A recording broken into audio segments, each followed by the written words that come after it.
Hi, it's Emily with Emily Talks. Welcome back to my channel. I want to start off with a moment of gratitude for myself to come back here and connect with you, and also to you for coming to commune with me and choosing to be the person who wants growth in your life. So thank you so much for coming and hanging out with me today. I want to do a bit of reflection on what I did yesterday to make a change in my life.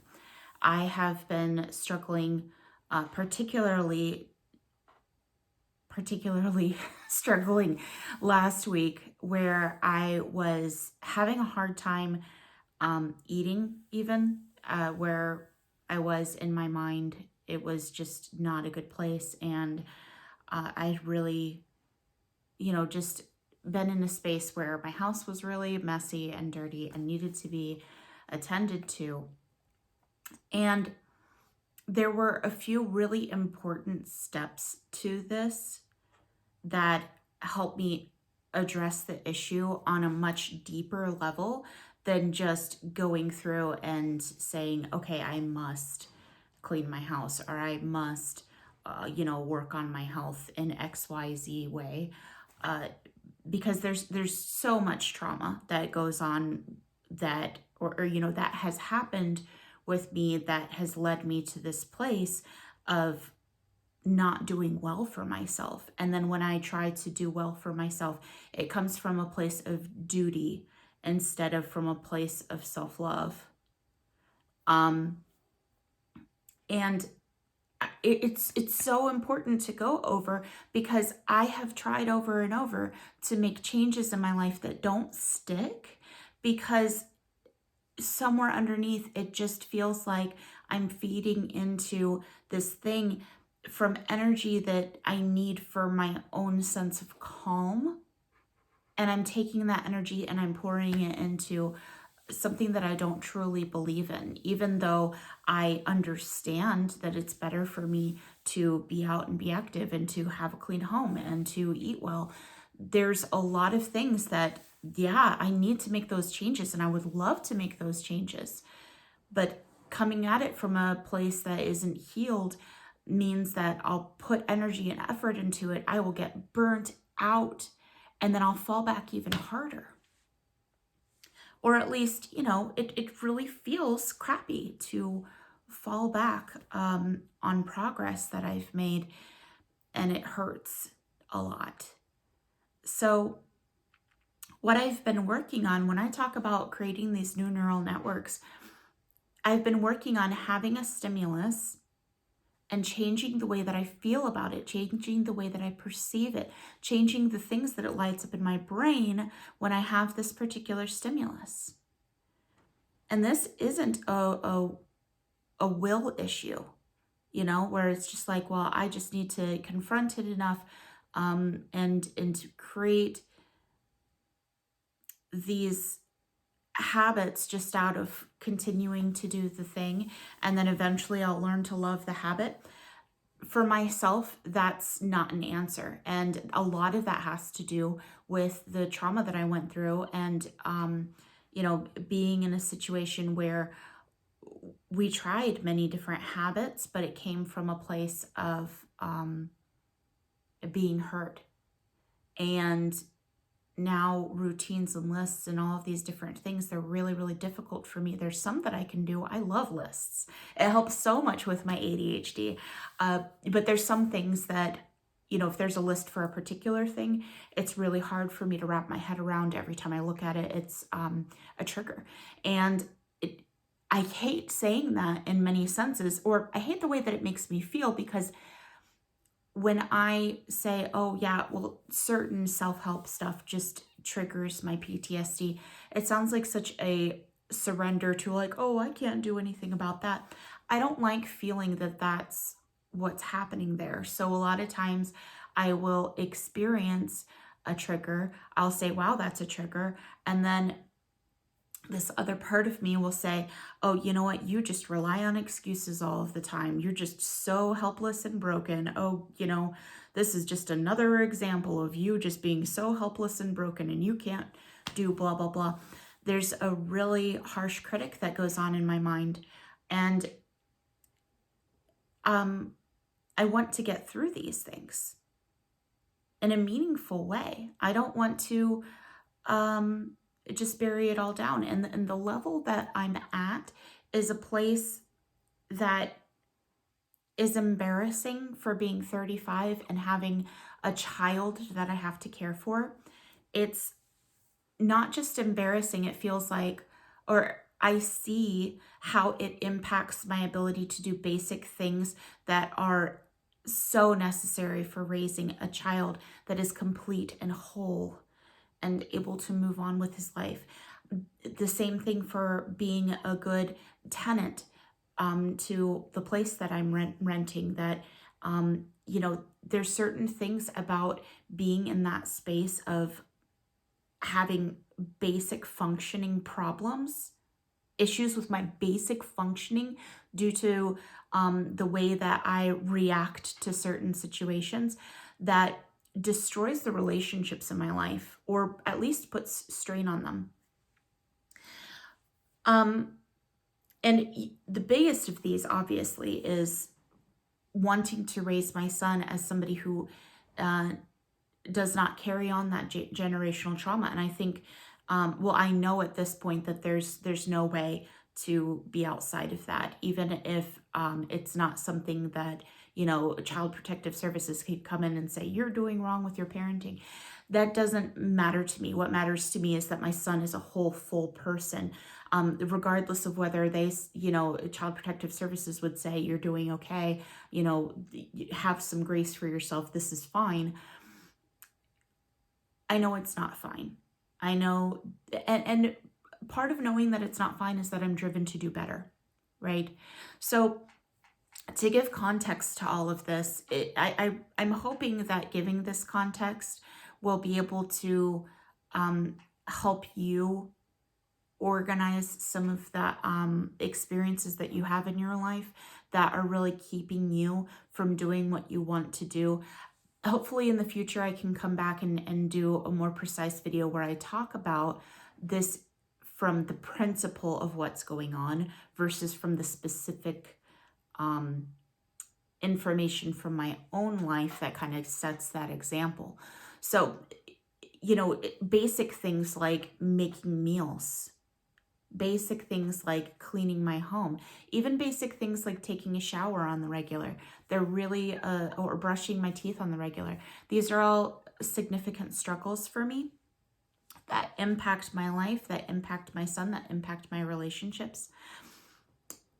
And the way that I'm addressing this is by first accepting my world and accepting myself within my world. What happened this past week, I didn't even recognize that I was depressed, which that came from not being invested in the label. As I have learned about, all of the things that, which was super important, being able to give a label and understand, or give a concept, a complete concept to the ways that I have mental health struggles, that I am mentally ill, was really, really important, because it brought light to what was going on, and it brought understanding for myself, and I was able to do a ton of research. So that in itself was very, very important, but it was a whole stage, and it took years of exploring. However, there's a tough part of that where, as I became aware, it's easy for those labels to become excuses to not change. They aren't just an explanation of what's going on, but they're an excuse for how much I'm having a problem. The next thing that I needed to do in order to release that sense of excuse, and not everybody has to go through this excuse period that I did. Hopefully you can jump straight from this awareness and learning the information to coming to this sense of acceptance. And that's what I'm working on right now. This past week, I saw that there were several days of the week that I didn't get out of bed or eat. Well, I got out of bed, so that's not incorrect, but I didn't eat, and I wasn't active in my life. I wasn't living purposefully. I was in this space where I was just sitting, not moving, really trying to make myself small and choosing not to move to get food, even though I felt hungry. Because feeling hungry was scary to me. And it's still scary at times when I feel that I'm about to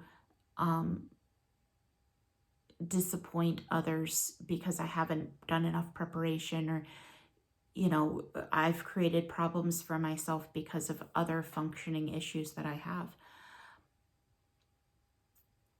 And being really paralyzed by that. And as I don't feel as depressed as I have in the past. I have a lot more sense of hope because of all of this work that I'm doing. So because I didn't have that intense feeling of self-hatred and hope and SI, which I will define what SI means down in the description, so check that out. I try to be very careful about what I talk about words for, because that can be inciting, and it's also a way to get your content censored. So that's kind of unfortunate because I'm dealing with a mental health channel. So, well, at least it's a mental health channel for right now. So I think that that's important for me to be careful with my words. So I'll put down into the description below what SI means. So I was having all these struggles, but I wasn't coming from a place of that I normally would, of feeling this imminent destruction. I was instead still focused on hope, which that's a change that I have created in my life through the things that I'm talking to y'all about. And that's so cool. Like, that I can change my life like this. I can change the way that my mind thinks, even when I'm starving myself for several days in a row and then binge eating. I can still have this sense of hope. That's a win. Such a win. So from this space, when I realized, like, oh my goodness, I am deeply depressed right now, I didn't attach feelings to that. Maybe there were some, but it wasn't extreme. I didn't snowball that understanding and let it affect my sense of hope. That every moment is a moment for change. And the way that I am able to think and accept that every moment is a moment of change is because I do that thing where I put the bean into the jar. I will link down below too my short that I did on that. So it's really, really short. You don't have to listen to a whole video. Check out that video, because that is the way that I have been able to strengthen that neural connection of there is hope. Even when I see that I am struggling hard, that I'm making really poor choices, I experience that, and I don't experience the upset on the other end. What lights up in my brain instead is that every moment is a new opportunity to do something different. And I have hope, and it doesn't go away. And I have created that by thinking of it very, very clearly and putting it into the jar of, I can change. And I've built up a neural network in my mind. And y'all, this has happened in the last few months. Like, this is because of this work that I'm talking about here. It's recent. So I was just observing myself in this space and not attaching all of these feelings and sense of dread, and then memories also of other times where I have thought that I was doing well and then failed, because that will come up too, and it'll play over in my mind, and I'll have images of myself driving down a snowy road in New Jersey, contemplating the same things that I did before, and then a memory of me being in my dark home in Fayetteville, losing my job.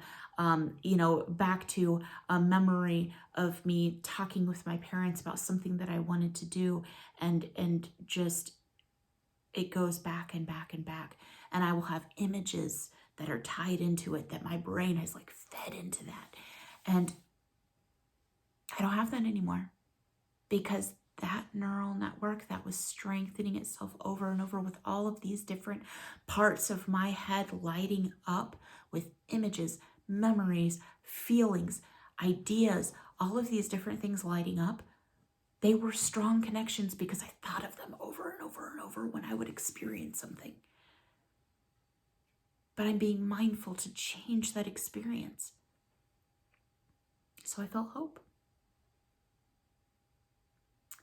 The next thing was I observed what was going on without judging it.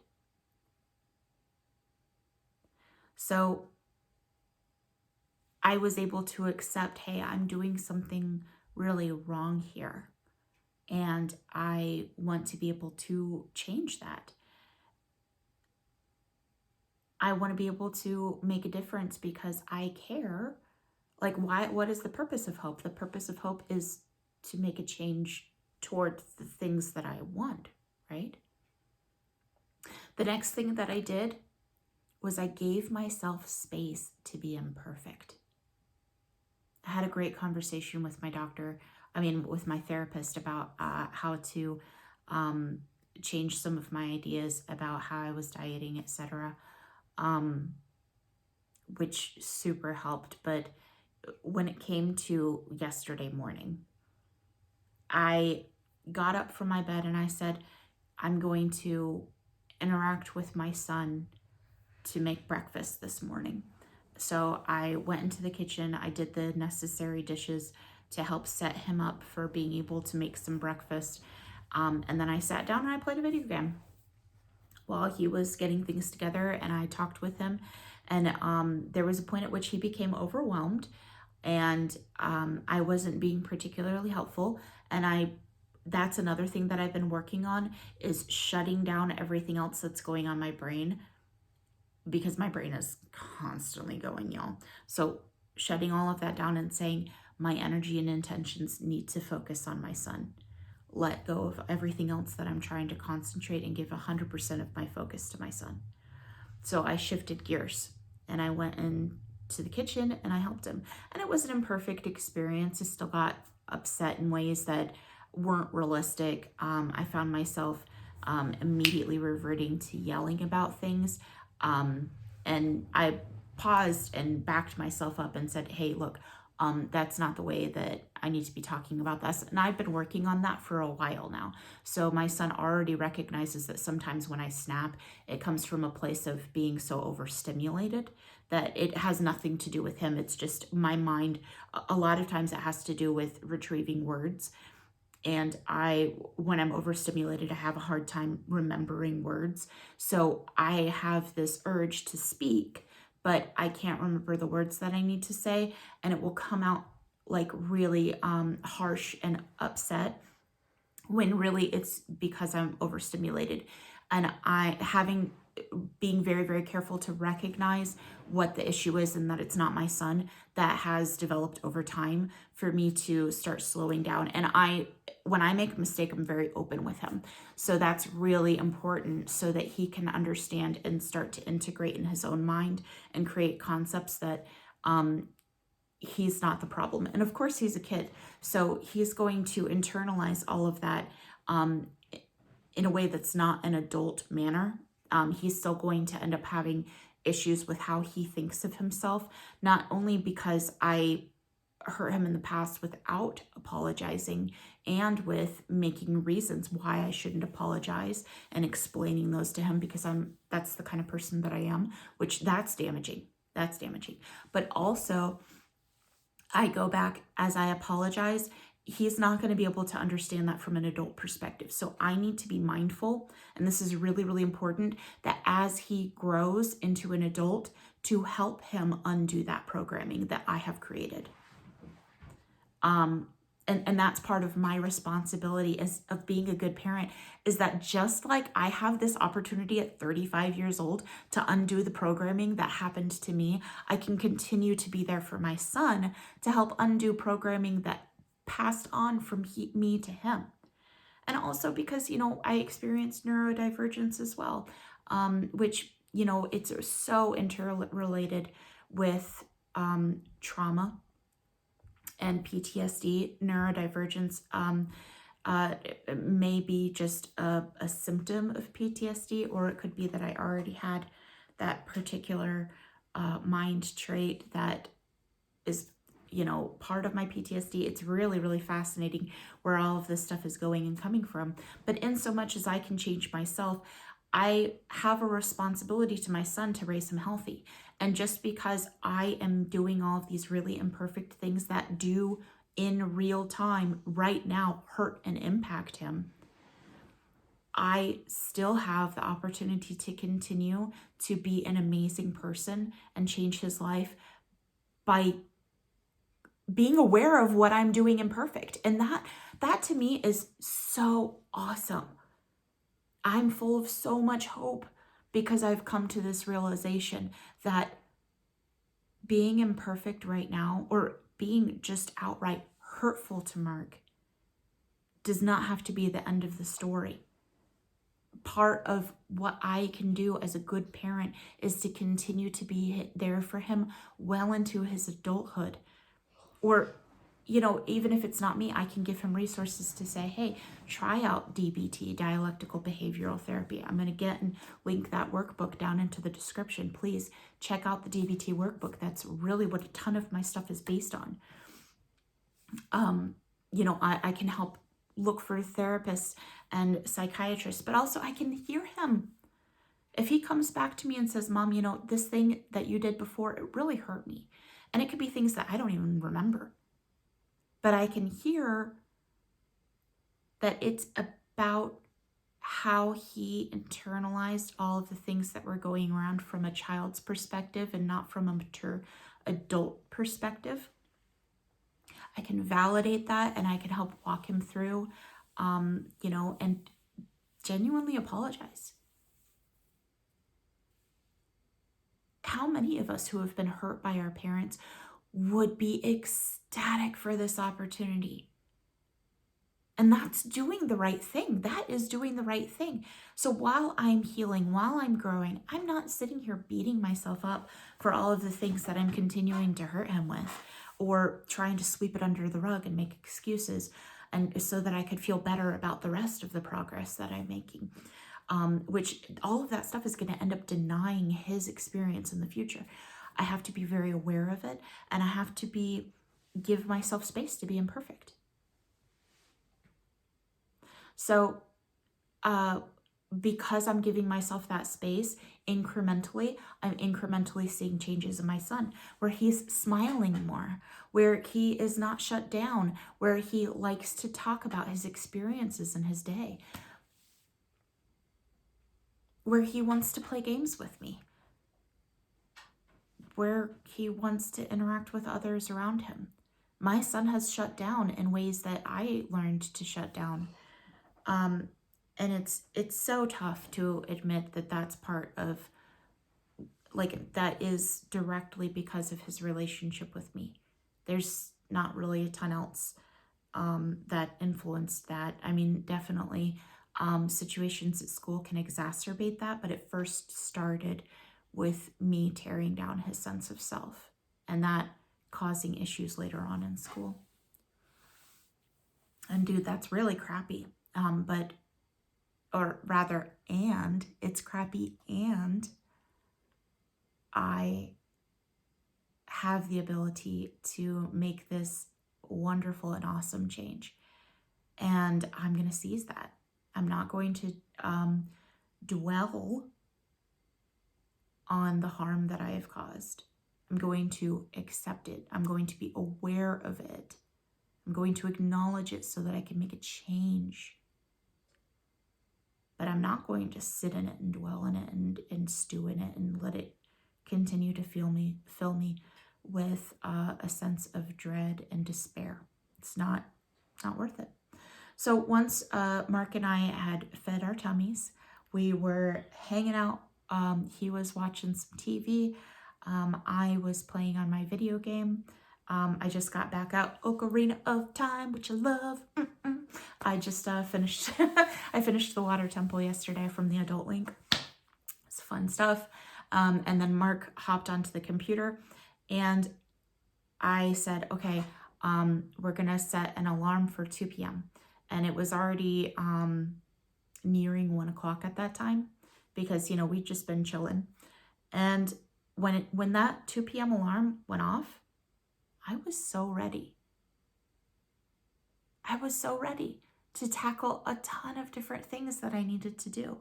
And I do want to really give space for y'all who are working full-time, as well as taking care of your home and your kids, and your relationships, and you're, going out to work out at the gym or whatever that you're doing.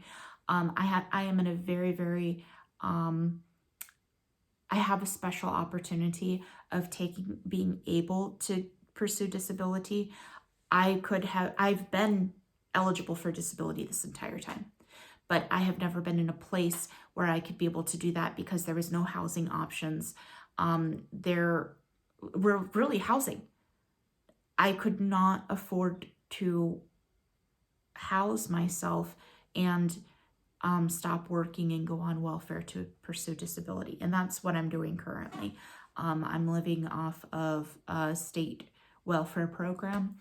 I have insurance through the state, and then I am living in state subsidized housing where I pay a percentage of what I get each month, and I live off of less than $1,000 a month. I live off of very much less than $1,000 a month. So I live very meagerly while I'm pursuing this, but it's a perfect opportunity for me to be able to do this healing. So because I have all of that free time, I don't want to give y'all an impression that you could just find space to play around on a video game for a few hours a day and relax in that time. So give yourself space for that. Give yourself acknowledgement that if you're not able to do the things as I'm saying them, I never would have been able to do this while working full-time because of the amount of distress and pouring all of my energy into my job and having nothing left when I came home. It would be all video game time, and it would be all being so mentally overwhelmed and frazzled that I could not interact with my son. I can't remember a time where I was able to really put everything down and just focus my peepers on my boy because I was so overwhelmed constantly. But I'm also somebody who is eligible for disability because of this experience. So maybe, I don't know, maybe hopefully one of y'all sees what I'm talking about here and decides to make that jump to go for disability yourself. If you're finding that you're experiencing distress to the level that I have, that it can be impetus for you as well to pursue disability for PTSD. And I really wish you well on that journey. I would not change anything about what I'm currently doing because even the imperfect parts are all about my growing. If it was perfect, then I wouldn't have ever needed to grow in the first place. So really going down this path has been a huge, huge change for me.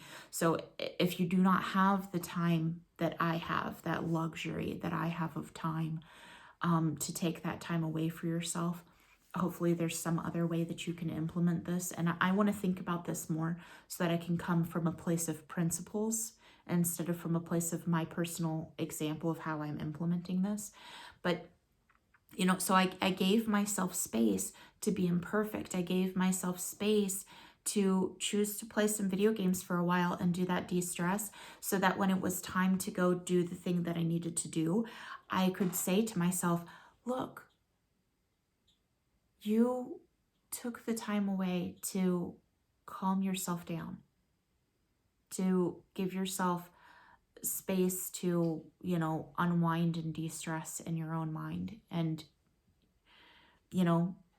because a lot of times what I do is I feel overwhelmed and then I go to these games. And it's like, well, you've done all of the games. You're coming from a place of not being overwhelmed and you can go tackle what you need to tackle. And instead of coming from a place of waking up first thing in the morning and feeling the distress of being in this house where I start cleaning and taking care of things from a place of distress first. At that point, I haven't changed anything about my PTSD trauma-based reaction to cleaning.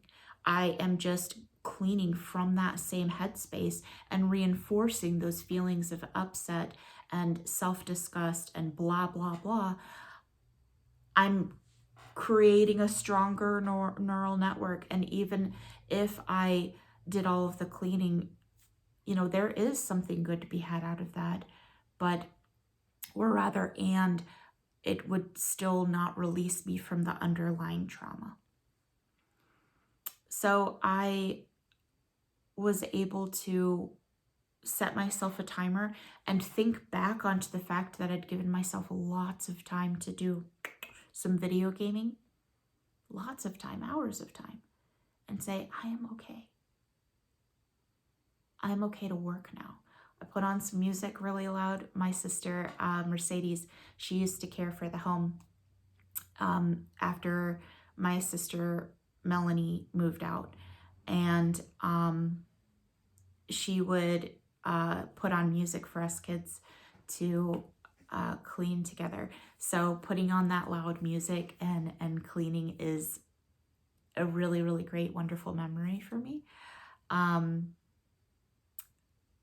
My sister Mercedes did so much to raise me and to care for me and to, she truly cares about having a clean home.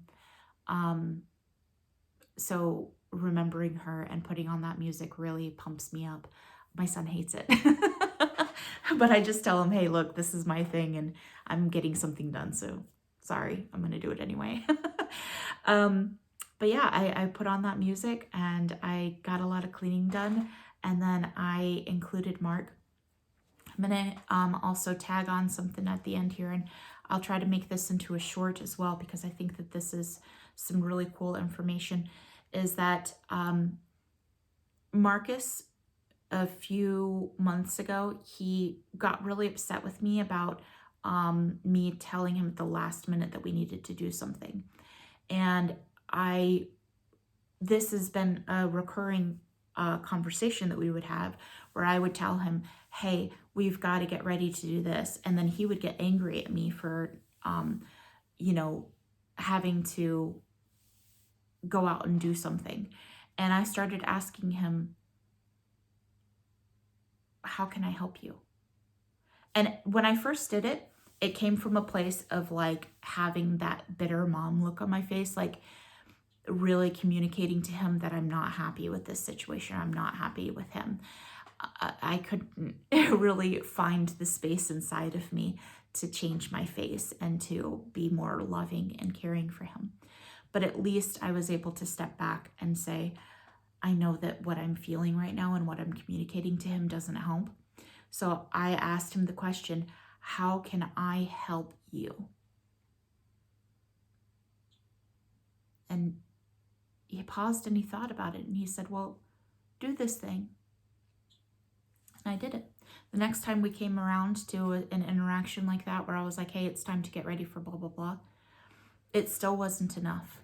He still got upset with me. And I said, I started immediately getting angry. So I'm going to first acknowledge, yeah, I got angry and I started yelling and throwing out labels at him about, he just wants to do blah, blah, blah. He's really interested in just lazing around all day and not being responsible and not moving and blah, blah, blah, and giving a lot of labels to that. So first I'm going to recognize that happened, but I let that go. And I went back to the question, how can I help you? And what I did is I said, you told me before that you would like for me to do this and to do this. And I did those two things. What else can I help you with? How can I help you? And I'll give you guys some context. My son is 12, so he's a bit older. I have constantly talked to him about philosophy and where ideas come from and higher level conceptualization. So my son has a lot of maturity in that sense of introspection. But, because asking a kid, how can I help you? That may not work for many kids, particularly for younger kids, because they don't have that ability to conceptualize what they need, or introspect to understand what they need. So this is specific to my relationship with my son.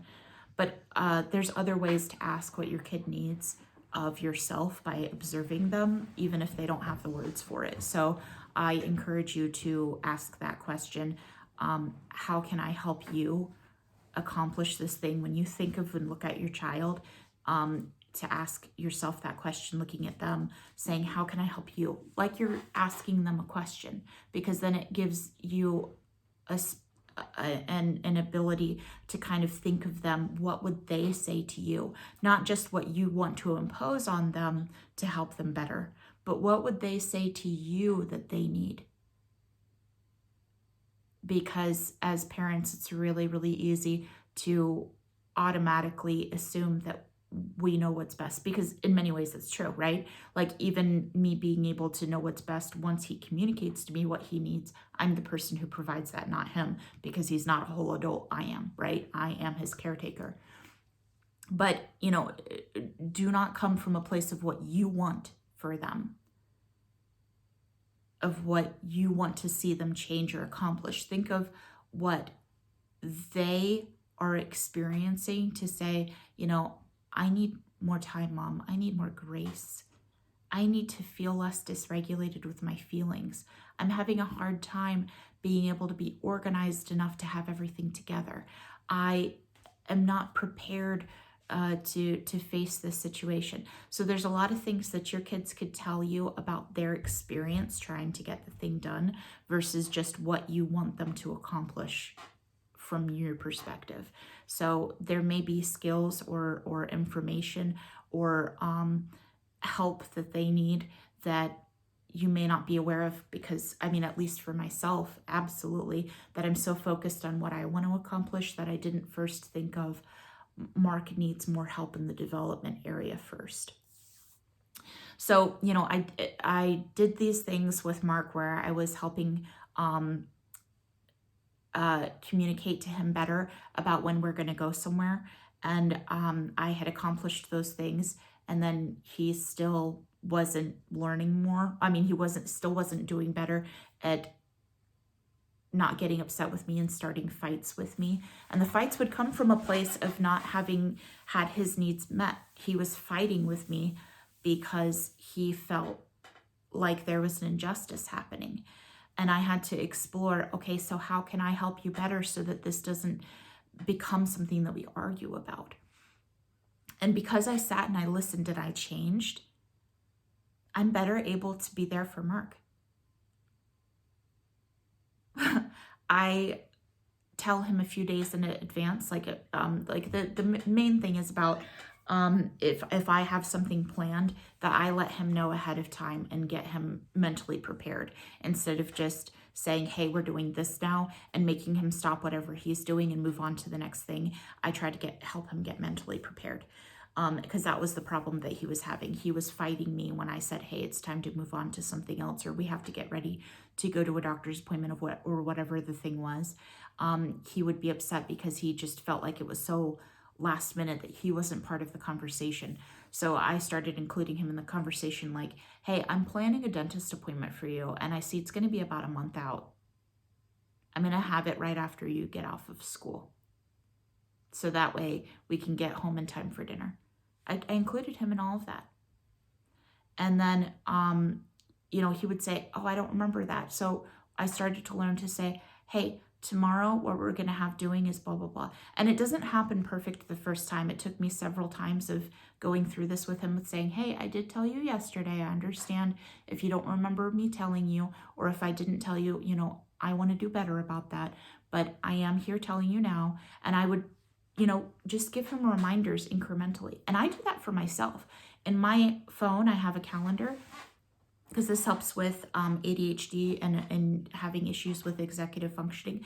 I have a calendar that the dates that I set on it, when I go into the date itself, it has a few different ways that you can remind yourself, like 2 days before and then 30 minutes before, or when it's time to leave, or whatever it is. And I set a special ringtone for all of that, because I need help with my executive functioning so that I'm not running around at the last minute. just because I'm the person who puts everything together and it arranges the ride and whatnot, doesn't mean that Mark doesn't need to mentally prepare and learn how to mentally prepare and be aware of all of the things that it takes to go to an appointment.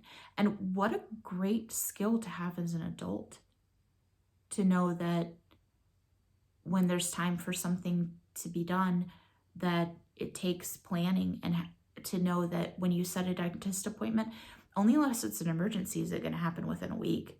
You know, that stuff gets scheduled out weeks out, or even a month out, or months at a time out. Dentist appointments are not something that you could just say, I want to call and set up an appointment for tomorrow. So all of this different stuff just gives him, oh, there's a wild animal outside. I live right next to some woods. That's my favorite part of the winter, is you get to start seeing wild animals. I don't know what that was, but it looked like a wild cat of some kind. I live in a wooded place very far up north, and there are some very, very special animals out here. And I am right up against the woods that leads out to this huge lake. And oh, it's so cool, guys. So anywho, walking Mark through that process of planning and being ready, because I have ADHD and I have issues with executive functioning, and I have this whole system to help me.